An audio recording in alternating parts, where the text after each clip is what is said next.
मस्त सकाळ सकाळी फिश मार्केटला गेले होते आणि तिथे ना मस्त असे हे ताजे बोंबील मिळालेले आहेत आणि आज मला मस्त ना ह्या बोंबील पासून ना झणझणीत अशी बोंबीलची थाळी बनवायची आहे। आणि आता मी थाळीमध्ये काय काय बनवणार आहे ना हे तुम्हाला तर व्हिडिओ पाहिल्यावरच समजेल।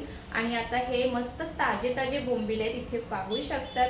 आणि असे ताजे ताजे बोंबील असेल ना तर जेवणाची चवच वाढते। आणि मला असं वाटते की बोंबील तर प्रत्येकालाच खूप जास्त आवडते, मग ते कालवण असू दे किंवा फ्राय असू दे। आणि चला आता पटापट आपल्या मस्त बोंबील थाळीला ना सुरुवात करूया। सर्वात आधी तर हे मस्त असे बोंबील आहेत ना कट करून घेऊया। आणि इथे तुम्ही पाहू शकता की बोंबील किती मस्त असे ताजे आहेत। आता चला पटापट कट करून घेते। आता इथे हे बोंबील आहेत ना कट करून घेते आणि बोंबील कट करायला काही जास्त वेळ लागत नाही। आणि सगळ्यात जास्त तुम्हाला बोंबीलच मच्छीमध्ये कट आणि साफ करायला जास्त आवडते, कारण ते पटापट होते। आणि मच्छी साफ करायचं असेल की मी बसून साफ करत नाही, ते असंच उभं राहून कट करून घेते, कारण ना खाली बसून कट करायला मला जमतही नाही आणि ना पायाला मुंग्या सुद्धा येतात। सो आपण असंच मस्त उभं राहून मच्छी पटापट कट करून घेते। आणि इथे ही सीजर आहे ना, ह्याच्याने मच्छी मस्त कट होते। ह्याने तुम्ही मटन चिकन काहीही कट करू शकता। सो ही जी सीजर आहे ना मोठी आपल्या किचन मध्ये असलीच पाहिजे, खूप कामाची आहे। चला आता पटापट ह्याच्याने कट करून दाखवते। असं बोंबील घ्यायचं आहे। सर्वात आधी ते बोंबीलचे डोके आहेत ना ते कट करून घ्यायचे आणि सोबत एक छोटी प्लेट पण ठेवायची, म्हणजे ते त्यामध्ये जे काही डोकं वगैरे असेल ते ठेवून होते।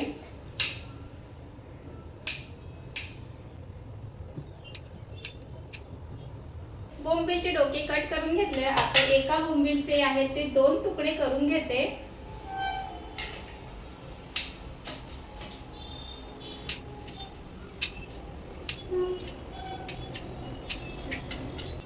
तर इथे कालवणासाठी आहे ते असे कट करून घेतले, एकाचे 2 भाग करून घेतले आणि हे फ्राय करायचे म्हणून हे असे कट केलेले नाहीये। आता ह्याला मस्त ना धुवून घेणार आहे।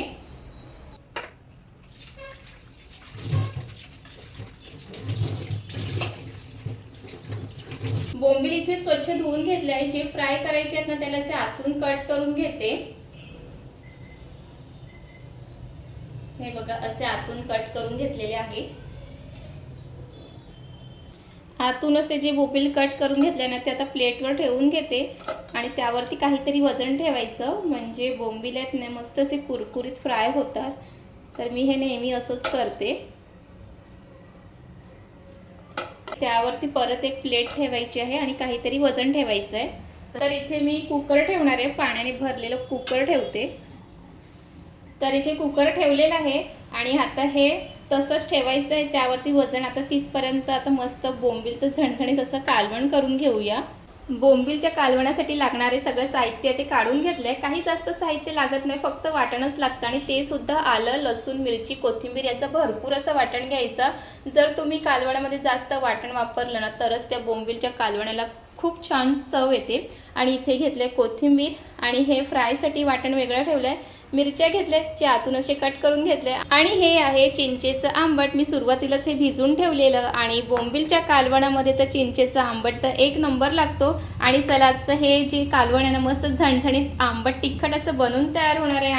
बोंबीलच्या कालवणासाठी सगळं साहित्य तयार आहे। आता झटपट असं ना हे जे पातेलं आहे ना गॅसवर ठेवून घेते आणि सुरुवात करते एकदाची आपल्या बोंबीलच्या झणझणीत कालवणाला।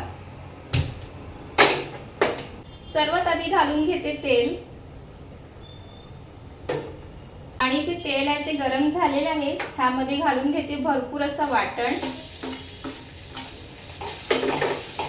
आणि वाटण छान परतून घ्यायचं आहे। वाटण आहे ते छान परतून झालेलं आहे। ह्यामध्ये जर तुम्हाला टोमॅटो घालायचं असेल तर तुम्ही टोमॅटो घालू शकतात, पण यावेळी मी बोंबीलच्या कालवणामध्ये टोमॅटो घालणार नाहीये। आणि आता त्यानंतर घालते सगळी घरची मसाले, चवीप्रमाणे मीठ, हळद, घरगुती मसाला आणि काश्मीरी मसाला, ज्यामुळे कालवणाला खूप छान असा रंग येतो। आणि त्यासोबत घालणार आहे हिरव्या मिरच्या आणि घालायचं आहे हे बोंबील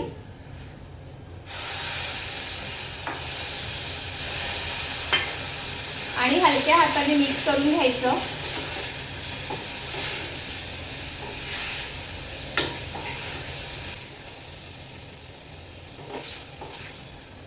आणि इथे पाहू शकता की बोंबीलला मस्त असे मसाल्यामध्ये मिक्स करून घेतलेला आहे।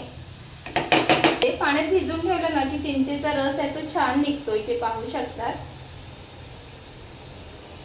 आणि ह्यामध्ये चिंचेचा आंबट घालणार आहे ना, म्हणून मी वेगळं काही टोमॅटो घातलं नाही यावेळी। आणि हे आता ह्यामध्ये घालून घेते।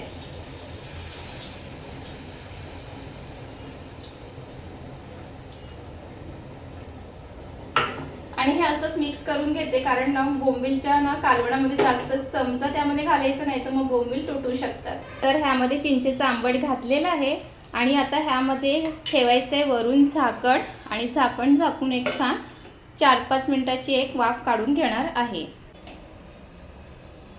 बोंबीलच्या कालवणासोबत ना तांदळाची भाकरी खूप छान लागते, तर म्हटलं तांदळाची भाकरी पण बनवते। इथे मस्त तांदळाच्या पिठाची ना उकळ काढून घेतलेली आहे आणि आता हे झाकून ठेवते। आणि आता एका साईडला जे कालवण ठेवलं ना ते बघूया। तर इथे झाकण उघडून बघूया आणि इथे पाहू शकतात की मस्त कालवणाला उकळ आलेली आहे आणि ह्यामध्ये पाणी नाही घातलेलं मी, चिंचेचं आंबट आहे ना तेच घातलंय। तर ह्यामध्ये थोडंसं मी पाणी घालते आणि जे झाकणावरती पाणी ठेवलेलं ना तेच गरम पाणी घालून घेते, अगदी थोडंसंच बस झालं। आणि परत झाकण झाकून छान वाफ काढून घेणार आहे। आणि हे आहेत ते बोंबील फ्राय करण्यासाठी, ह्यातलं सगळं पाणी आहे ते निघून गेलेलं आहे। आता ह्यामध्ये ना वाटण मसाले सगळं टाकून घेते, मीठ, हळद, घरगुती मसाला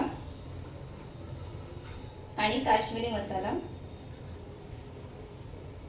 यामध्ये घालून घेते लिंबू। आणि आता हे सगळे आहेत ते मिक्स करून घेते।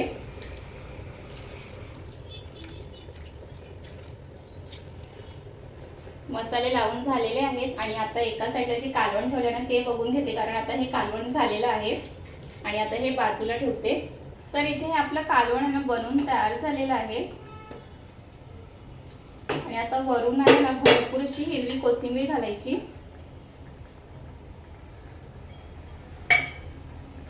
आणि ते सुद्धा कालवणामध्ये मिक्स करून घेते।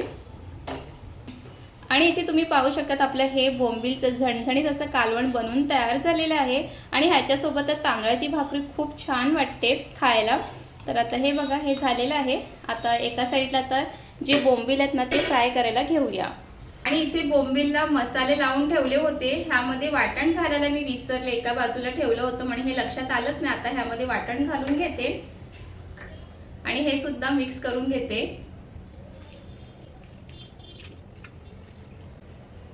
आणि आता हे बोंबील आहेत ते फ्राय करायला रेडी आहेत। चला आता मस्त तांदळाच्या पिठामध्ये हे फ्राय करणार आहे, म्हणजे ते मस्त कुरकुरीत होतात आणि खायला पण छान वाटते। बोंबील फ्राय करण्यासाठी इथे तवा सुद्धा ठेवला, त्यात तेल सुद्धा घालून घेतलंय, एका साईडला तेल गरम होईल आणि इथे तांदळाचं पीठ घेतलंय, त्यामध्ये मीठ आणि थोडंसं लाल तिखट घातलंय, हे मिक्स करून घेते। आणि जर ह्यामध्ये तुम्हाला थोडंसं रवा घालायचं असेल तर रवा सुद्धा घालू शकतात आणि नुसतं तुम्ही तांदळाच्या पिठामध्ये पण बोंबील फ्राय केले ना मस्त कुरकुरीत होतात आणि खायला पण छान लागतात। आणि तव्यामध्ये तेल घातले, ते सुद्धा छान गरम झालंय। आता इथे एक एक बोंबील घेऊन त्याला मस्त असे दाबून आहे ना हे तांदळाचं पीठ आहे ते लावून घ्यायचं, दाबून लावायचं, म्हणजे जो पीठ आहे ना तो मग तव्यामध्ये निघत नाही। तर इथे मी आता मस्त असे लावून घेते आणि एक एक करून तव्यामध्ये टाकून घेते।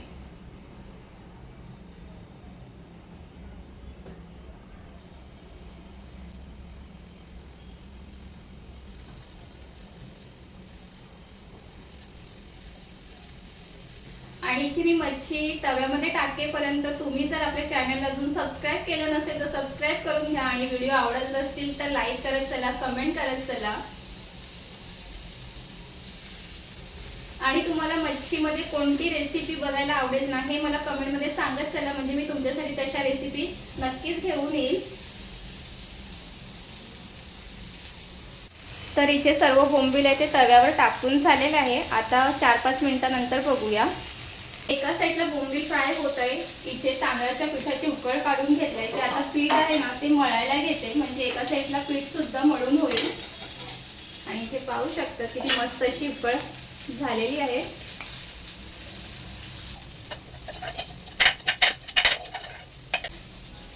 मस्त उकळ थोडी गरम असतानाच मळून घेते।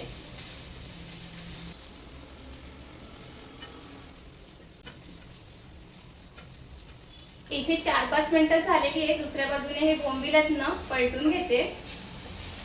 मस्त एका साईडने कुरकुरीत झालेत.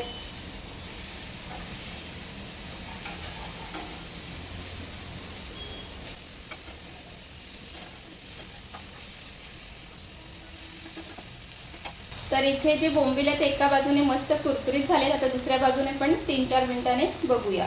आणि इथे तांदळाचं पीठ आहे ते छान असं मळून झालेलं आहे. आणि एका साईडला जे बोंबील फ्राय करायला ठेवलेले ते सुद्धा झालेले आहे. आणि वरून आहे ते हिरवी कोथिंबीर घालून घेते. तर इथे हे बोंबील फ्राय झालेले आहे. बोंबील कालवण, बोंबील फ्राय आणि एका साईडला कुकरमध्ये भातसुद्धा ठेवला आहे. आणि आता एका साईडला भाकरी करून घेते. आणि आज तर तांदळाची भाकरी आहे ना मी लाटून करणार आहे. कधी मी थापून करते, कधी लाटून करते, जसं मला आवडेल त्याप्रमाणे. आणि लाटूनसुद्धा भाकरी खूप छान होते, तुम्ही इथे पाहू शकता. फक्त तांदळाची भाकरी करायची असेल ना की तेव्हा एकच लक्षात ठेवायचं की जी उकळ आहे ती व्यवस्थित काढून घ्यायची आहे आणि पीठ आहे ते छान मळून घ्यायचं आहे. आणि मस्त अशी गोलसर अशी ही भाकरी बनवून तयार होते. आणि जेव्हा पण घरात ना बोंबीलचं कालवण वगैरे करेल ना त्यासोबत तर तांदळाची भाकरी खाण्याची एक वेगळीच मजा असते. सो आता मी पटापट असे ना सगळ्या भाकऱ्या बनवून घेणार आहे. आणि इथे तुम्ही पाहू शकतात की असं वाटतं की मी गव्हाच्या चपात्याच बनवते, कारण इतक्यात इझिली भाकऱ्या त्या बनत आहे. आणि इथे एका साईडला भाकऱ्या भाजत पण आहे आणि एका साईडला भाकऱ्या बनवूनसुद्धा घेत आहे. आणि त्यानंतर एका साईडला कुकरमध्ये भात ठेवलेला तो सुद्धा बनवून तयार झालेला आहे. आणि भाकरीवर असं वरून पाणीसुद्धा लावायचं, त्यामुळे अजून भाकरी आहे ती मऊसूत बनवून तयार होते. आणि ते पटापट माझ्या सगळ्या भाकऱ्यात ते बनवून झालेलं आहे. आणि इथे पाहू शकतात की सगळं जेवण हे रेडी आहे. आणि आता त्याची प्लेट लावून घेतलेली आहे. आणि खरंच सांगते हे जेवण पाहिल्यानंतर तर मला खूप जास्तच भूक लागली. तर इथे पटापट प्लेट तयार करून घेतली. कालवण आहे, मस्त कुरकुरीत असे हे बोंबील फ्राय झाले, त्यासोबत भाकरी आहे, भात आहे आणि सफेद कांदा आहे. आणि मस्त गरम गरम आहे. आणि गरम गरम जेवण असलं की जेवायला मज्जा अजून जास्त येते. आणि पटकन तुम्हाला सांगते कसं झालं आहे. आणि कुरकुरीत बोंबील फ्राय तर एक नंबर झाला आहे. आणि आता इथे मस्त भाकरी आणि कालवण बोंबीलचं, वाह काय सांगू, हे कॉम्बिनेशन तर मला खूप जास्तच आवडते. चला मी पटापट आता जेवून घेते. तुम्हीसुद्धा ही थाळी नक्कीच ट्राय करा. आणि तुम्हाला बोंबील थाळी कशी वाटली हे नक्कीच कमेंट करून सांगा. बाबा.